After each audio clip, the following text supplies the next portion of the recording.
As reações que assumirá diante das lutas a que seja convocado, fazem-se caracterizar pelo ciúme, pela mágoa, pela raiva, pelo ressentimento, particularidades do ser infantil não desenvolvido, ainda imaturo. Normalmente desamado, guarda a imagem da severidade com que foi educado no lar e torna-se ditatorial, indiferente, impiedoso. Reflete aí o comportamento ancestral, que os pais e familiares tiveram para com ele e que, agora, automaticamente demonstra, escondendo os próprios conflitos sob a máscara da dureza, da insensibilidade. A criança insegura, que permanece no subconsciente do ser adulto, dele faz um infeliz, porque o impele a comportamentos ambivalentes, instáveis, ilógicos. No íntimo ele teme, e exterioriza agressividade, sente necessidade de carinho, e desvela raiva, ódio, precisa de apoio, de amparo, no entanto foge, isola-se. Sofre carência de afetividade, disfarçando-a mediante bem-urdida crueldade, busca compreensão, mas prossegue agindo com inclemência. Quase sempre esse adulto, que não amadureceu psicologicamente, sente-se deslocado do si profundo e do meio social onde se encontra. Para ocultar o desamor por si mesmo adorna-se de coisas que chamam a atenção, e busca prazeres que lhe não saciam a fome dos desejos. No fundo, odeia a própria debilidade de caráter, invejando os fortes, detestando aqueles que lhe parecem superiores, assim travando lutas íntimas interminas, quais atormentados Davis contra os Golias das paixões internas, que não consegue vencer. Identificada na infância, que não foi vivida com felicidade nem amor, a causa da sua insegurança, os resíduos daquele período persistem amargurando por toda a existência, caso a pessoa não se resolva pela decisão de reencontrar-se e amar-se, enfrentando a sua criança interior e fazendo-se crescer, realizar-se. Enquanto essa providência não for tomada, a inquietação infantil ressaltará em todos os seus atos, cada vez apresentando-se sob disfarce diferente.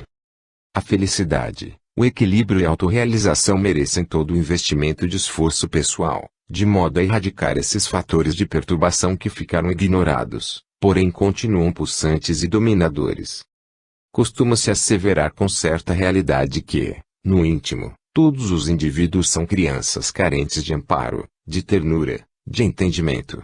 Há razões subjacentes nessa afirmativa, graças à herança psicológica infantil da insatisfação e dos medos, da crueldade e da agressividade que ficaram estratificadas no subconsciente, sem libertação, sem conscientização da sua realidade como ser digno.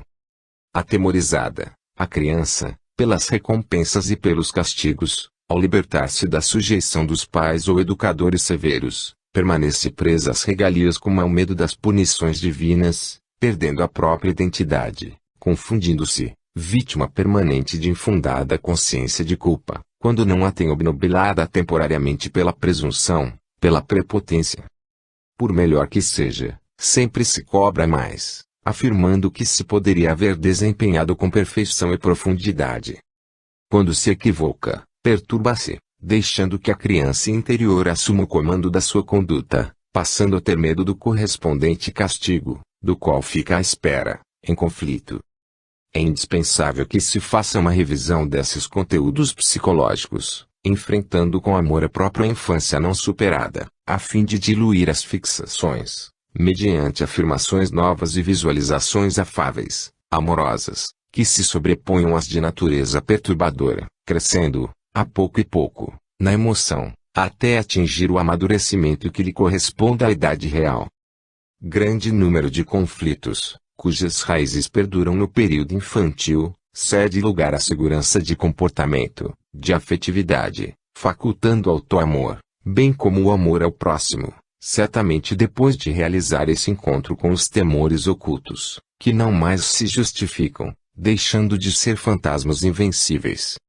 Esse esforço bem direcionado, graças ao autodescobrimento, pode ser considerado um renascimento psicológico na vitoriosa reencarnação, cuja meta é desenvolver os valores íncitos no espírito e reparar as opções que geraram provas e expiações na passada experiência carnal. Até esse momento o ego era caprichoso, dominador, porque permanecia com mais vigor do que o self, não se permitindo superar as paixões primárias e alucinantes. prevalecia como fonte de autossustentação, escamoteando a inferioridade através de reações intempestivas, caprichosas, como efeito natural da má formação do caráter psicológico. A atração do self enseja o arrebentar das algemas, no entanto a sua conquista interior, enriquecida de alegria e de renúncias, sem medos, nem ambições sem significado real.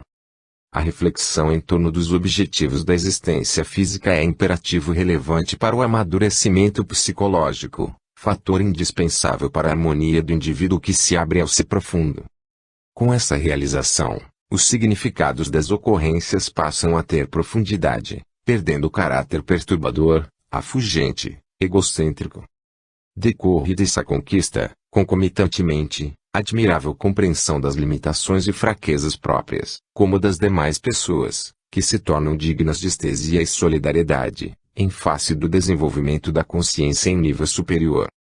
Repartindo o sentimento latente de amor, o adulto psicológico recebe amor, e a criança íntima, acalmada, cede lugar ao ser desenvolvido, equilibrado, portanto saudável.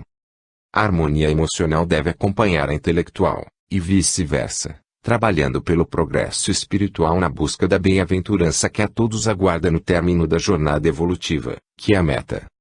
Conquista do si. Todo o empenho humano para um correto amadurecimento psicológico objetiva a conquista do si, a harmonia do eu profundo em relação à sua realidade, a compreensão do divino e do humano nele existentes, descobrindo a sua causalidade e entregando-se à fatalidade, de forma consciente, do processo de evolução, que não cessa. Trata-se de um imenso programa de conquistas planificadoras, que foram iniciadas no período de consciência de sono, passando pelos diversos níveis de progresso e autodescobrimento de forma gratificante e pacífica, sem qualquer tipo de violência.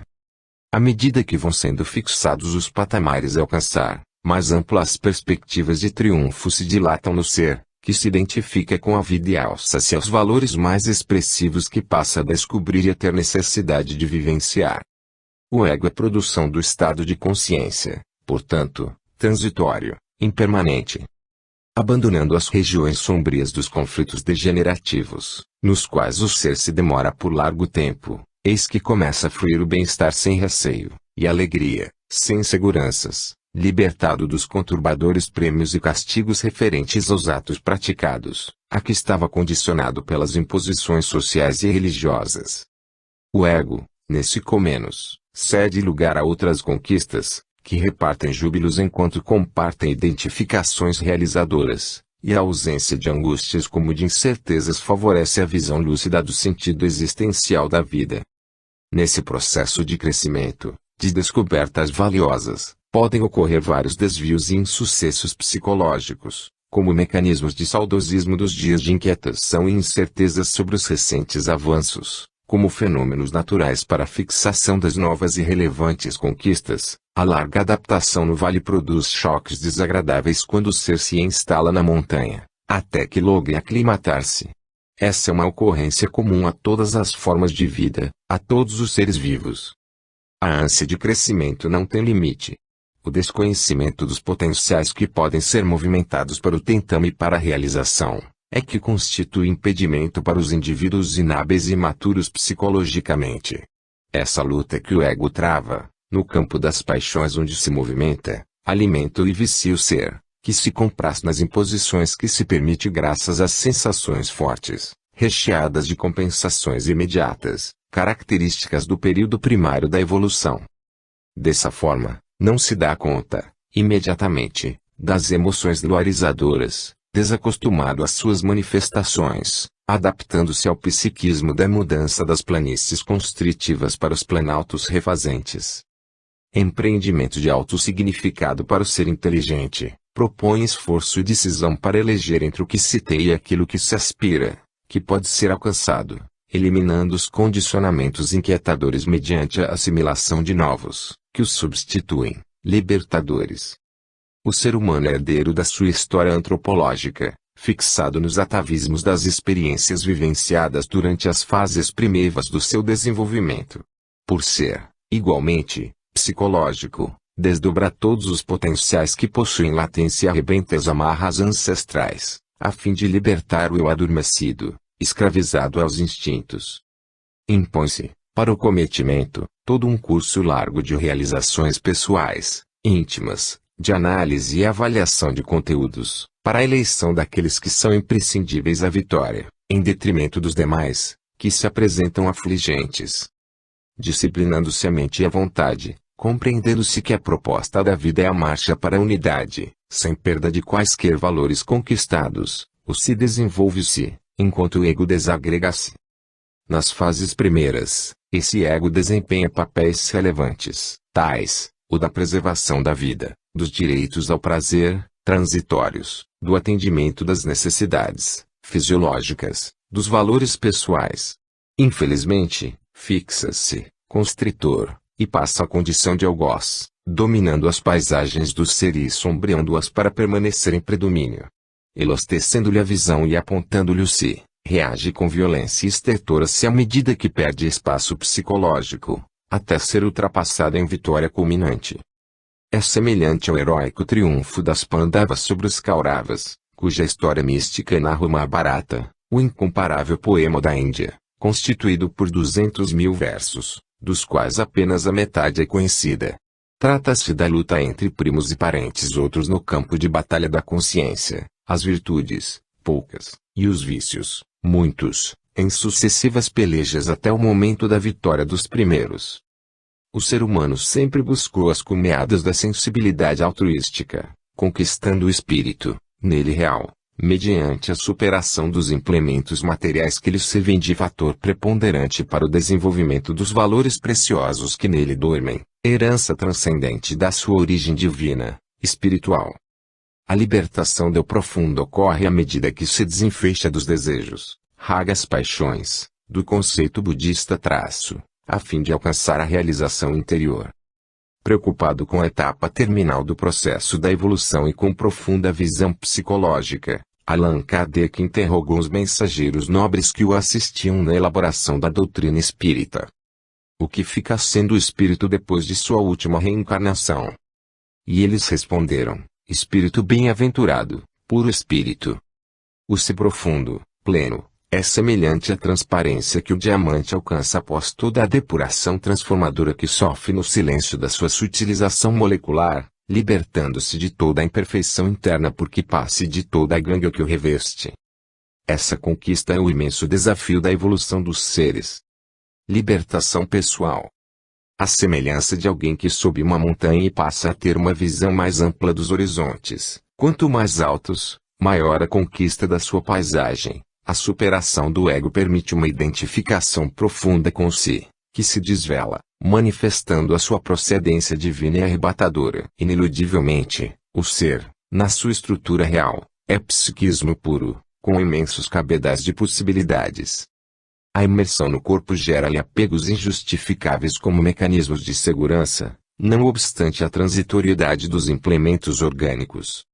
O esquecimento ou embotamento da visão espiritual produz-lhe o bloqueio para as aspirações relevantes, retendo-o na ambição desmedida da conquista do prazer, por extensão, de tudo quanto culmina em sensações imediatas. Durante a juventude, pense em gozar, porque o corpo é forte e rico de hormônios. Na maturidade prossegue com o rigoroso desejo de aproveitar as energias que atingem a plenitude. Na velhice faz o quadro depressivo da amargura, por já não continuar desfrutando dos prazeres sensoriais, ou luta para manter um potencial de energias, que não mais retornam, sejam quais forem os recursos aplicados. Mesmo quando se lhes dilata a duração, a criança interior permanece viva, subconsciente, iludindo-se. Chega o momento do exaurimento, da interrupção pela morte, do enfrentamento da realidade. A visão transpessoal conduz à continuação da vida após a liberação do corpo. Sem nenhum vínculo com as concepções religiosas e doutrinárias de ontem como de hoje, propõe um ser imortal, cujas evidências se multiplicam nos painéis das suas investigações computadorizadas, apresentando uma preparação psicológica para o enfrentamento dessa realidade que será alcançada fatalmente. Esse processo de desgaste orgânico inevitável é prenúncio da futura experiência mortalista, que propiciará a cada um o encontro com o que é, e não com o que tem e deixa, com o que pensa, e não com aquilo que gostaria de haver realizado. Nesse momento, o eu profundo irrompe, arrebentando as camadas do inconsciente onde se encontrava soterrado, caso não haja sido liberado de forma lúcida, e estabelece tormentosos conflitos na área do psiquismo ou no complexo espiritual de que se constitui, energia pensante que é. Como os traumas e perturbações que avassalam a criatura procedem das experiências anteriores, na atual ou noutras reencarnações, o despertar da consciência do si, amanhã, decorrerá das formulações pensantes, condutas e ações presentes. Em a natureza todos os fenômenos e acontecimentos sucedem normalmente por encadeamento lógico, sem interrupção. As leis que regem a vida são trabalhadas no equilíbrio. Mesmo o caos, que se apresenta como desordem, por uma visão limitada, faz parte da harmonia no conteúdo do equilíbrio geral. A conquista do si impõe-lhe ruptura de todas as amarras, ampliando-lhe as perspectivas existenciais e as realizações profundas. Não se creia, porém, que nessa fase de libertação pessoal cesse o processo de busca. Quanto maior for a capacidade de entendimento e de desapego do ser, mais amplas as perspectivas de conquista se lhe desenham atraentes, preenchendo-lhe os espaços dominados e abertos a novas realizações. A saída dos interesses objetivos enseja o infinito campo do mundo subjetivo, transcendente, a ser penetrada qual afirmava São Boaventura, o doutor seráfico, que influenciou muitos místicos medievais, ao anunciar que são três os olhos pelos quais se observa, o da carne, o da razão e o da contemplação. O primeiro enxerga o mundo material, exterior, as dimensões relativas do tempo e do espaço, os objetos, as coisas, as pessoas, preso às sensações imediatas. O segundo vê a lógica através da arte de filosofar, ampliando as percepções da mente, e o terceiro, que faculta penetrar no mundo oculto, da intuição, das realidades transcendentes, extrafísicas. Essa proposta se ajusta à realidade do ser tridimensional da codificação espírita. A carne entra em contato com o mundo físico, o perispírito registra o mundo mental, extrasensorial, e o espírito sintoniza e se alimenta com a estrutura da realidade causal, onde se originou e para onde retornará. Assim, a visão carnal detecta alguns contornos do estado objetivo, enquanto que a da razão capta os detalhes que constituem a matéria, átomos, moléculas, partículas, entendendo-lhes o mecanismo, e a da contemplação é transmental, energética na sua plenitude. Os imperativos da tecnologia e da ciência, e as exigências do ego obliteraram, no curso da história, a visão contemplativa, e muitas vezes bloquearam a da razão, detendo o ser apenas na da carne. A libertação pessoal recupera a percepção profunda, por superação do ego e a dilatação do self, com o consequente triunfo do espírito sobre a matéria, sem anular qualquer um dos olhos, facultando-lhes o direcionamento próprio que lhes seja peculiar, conforme a circunstância. Com essa aquisição, as questões básicas da existência, que a psicologia procura responder, quem é o homem? De onde vem? Para onde vai? Tornam-se factíveis de elucidação, na perfeita união das correntes psicológicas individualistas do Ocidente e espiritualistas do Oriente. Nesse sentido, a doutrina espírita sintetiza ambas as visões psicológicas, interpretando os enigmas do ser e capacitando a superação do ego, na gloriosa conquista do eu profundo, mediante a libertação pessoal das paixões perturbadoras, anestesiantes, escravizadoras. Nasce então, nesse momento, o homem pleno, que ruma para o infinito, imagem e semelhança de Deus. Fim.